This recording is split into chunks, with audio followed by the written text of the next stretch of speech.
这昨天咱们买的那个大块糖，我们管它叫大块糖，好多上海的朋友或南方的朋友管它叫麦芽糖，就是这个。我喜欢吃，因为它很酥，还有点香味儿。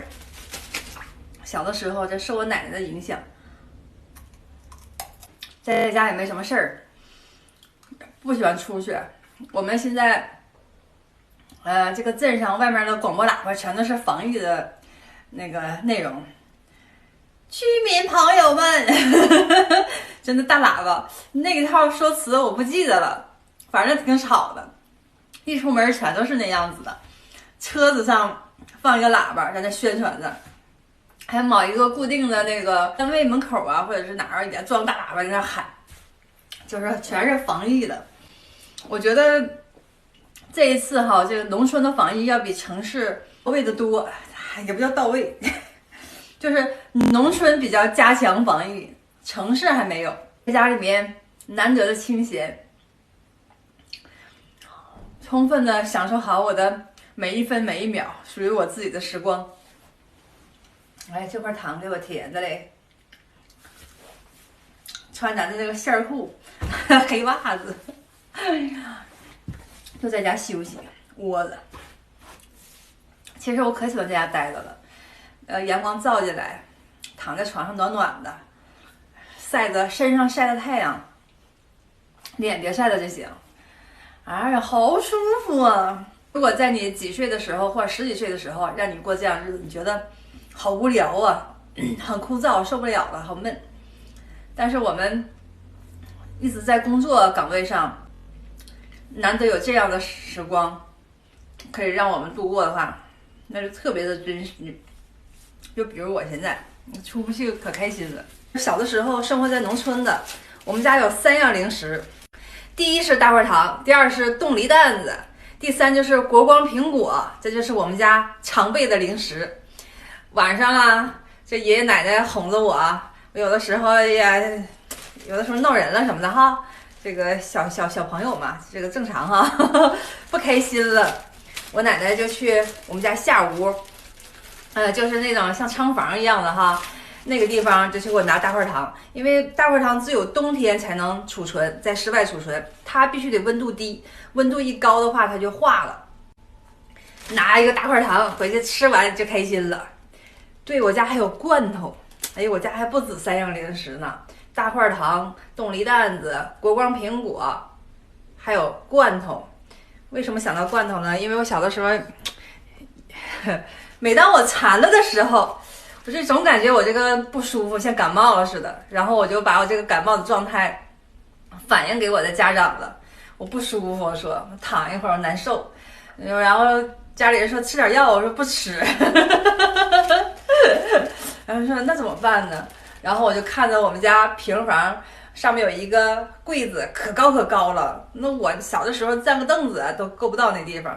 我说我想吃罐头，我说我每次吃完罐头吧，这个感冒就好了啊！大家伙都明白，搞了半天想吃罐头啊。那时候还炸果罐头，什么叫炸果呢？我们北方哈，什么橘子罐头啦，这个山楂罐头啊，还苹果罐头啊，桃罐头，这是很常见的。我不喜欢吃，我喜欢吃那个南方的那种什么银耳、椰果，还有什么东西来着？还有菠萝，就是混在一个罐头里边的，我喜欢吃那种炸果的，我偏吃炸果罐头。只要我一吃了椰果，那感冒立马就好。我小时候感冒从来不要，有点化了。我去冻上去啊！在家我就穿线裤。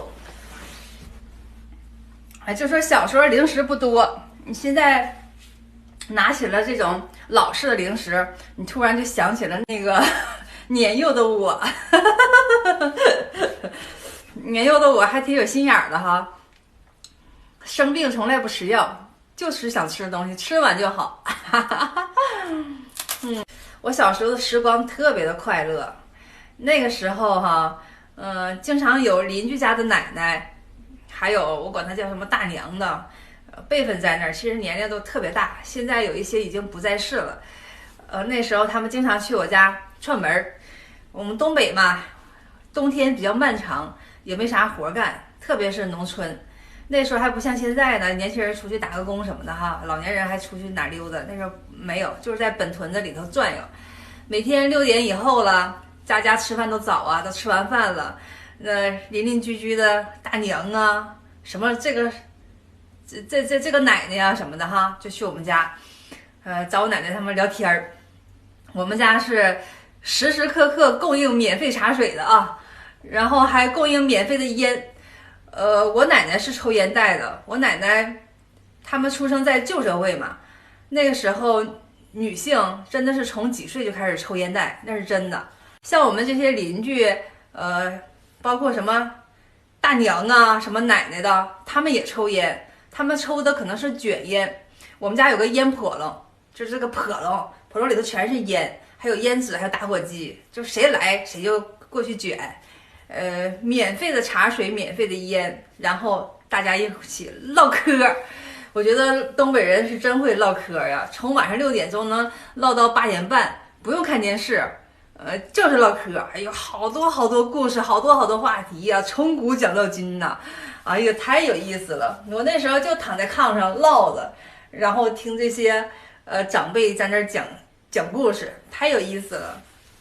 那时候的时光也是一去不复返了。啊，什么神话传说了，鬼呀神儿的，还有什么他小时候怎么样啊？旧社会就是聊一些旧社会的事情。大城市的小朋友哈，小的时候，你们父母可能给你们讲安徒生童话，讲各种各样的那个美丽传说。但我小的时候是听着这些爷爷奶奶们讲着很多神话，讲着很多传奇，不叫神话，这叫鬼故事。什么这个尸体动了，那个谁给背回来怎么样？什么这个人是蛇变的了，那个人是怎么样的了？这个仙儿啊什么的哈，哎，那时候真的他们还比较信那什么仙儿不仙儿的，特有意思。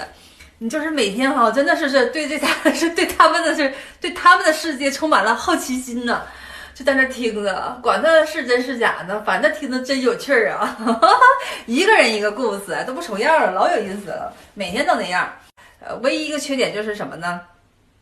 他们抽烟给我熏够呛。我小的时候肺都不是特别好，或者总觉得这个嗓子紧绷，其实就是被烟熏的。现在早就好了啊，自从我离开了家乡就好了。还有小时候经常跟爷爷玩那叫抽王八，也不知道什么叫抽王八，就那时候那么叫嘛，就是谁输了谁是王八。哎，我小的时候可不能输了，然后就整天让我爷输。我爷爷输了之后呢，我爷爷还得就是那个变成大马，我得骑着它溜一圈儿。我小的时候我就觉得真是惯得我太无理取闹了，现在的人都做不到这一点。我小的时候惯到什么程度哈？玩抽王八必须得我爷输，然后呢输了之后呢，我爷爷必须得趴着那儿变个大马，就是两手着炕，两腿着炕，然后变成个大马，我骑上去，就在炕上就那么溜我溜圈。你说就那么溜圈啊？我现在想想我太欠揍了，但是小的时候他没人揍我呀。你说现在的人惯孩子都没有那么惯呢，我小的时候我就这么惯大的，我也没办法，那就生活在那环境啊。然后我姑姑啊，我伯伯他们回来的话，那我就是个撵。我姑姑回家的话哈，看我爷爷奶奶，我就是往我姑姑腿上一躺，那就撵呐，一会儿亲口一会儿亲口的。我伯伯回来的话更撵，我就搂着我伯伯那脖子，哎呀，比我爸和我妈亲多了。我跟我爸和我妈还小的时候，真的不在一起黏，真不黏。跟我爷爷奶奶你稍稍黏一点，跟我姑姑跟我伯伯那是一个黏呐，就是一时都不离开呀，搂我伯伯那脖子啊，转呐，一会儿给捏肩膀，一会儿给那个按头的，一会儿就坐他怀里了。这哎呀天呐，我现在想想，这孩子太欠揍了，真的。那时候人怎么那么惯孩子啊？我现在想想都不适应啊！要是我以后有个孩子的话，那样的话不揍死他，让他惯成啥样了都，对不对？但我小的时候没人揍我呀，